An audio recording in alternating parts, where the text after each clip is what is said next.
గల్లీ కూడా దాటినామని బెదిరింపు కమెంట్స్ చేస్తున్నారు కదా. ఇక అది నవీన్ యాదవ్ కుటుంబ చరిత్ర.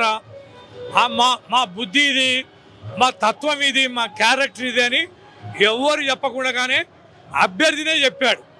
వాళ్ళ నాయనను వాళ్ళ బ్రదర్ని రౌడీ షీట్ల కింద పోలీస్ స్టేషన్లలో ఫోటోలు ఉన్నాయి, రికార్డులు ఉన్నాయి. దాస్తే దాగేది కాదు. పోలీసు వాళ్ళు కూడా బైండ్ ఓవర్ చేసిండ్రు.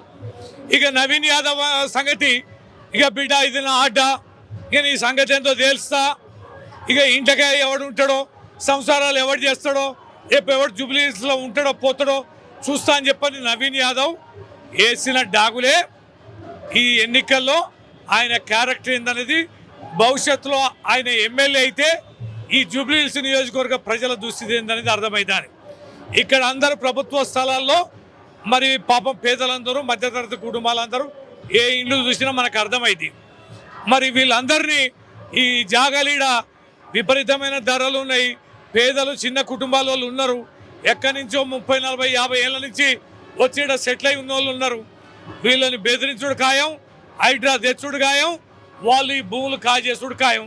ఈ భయం ప్రజల్లో వచ్చింది. ఖచ్చితంగా ఇలాంటి దుర్మార్గుని, ఇలాంటి రౌడీ షీటర్లను మేము గెలిపించుకోమని ప్రజలు మొత్తంగా ఏకకంఠంతో ఉన్నారు. ఇదే ఫలితం కూడా రాబోతుంది.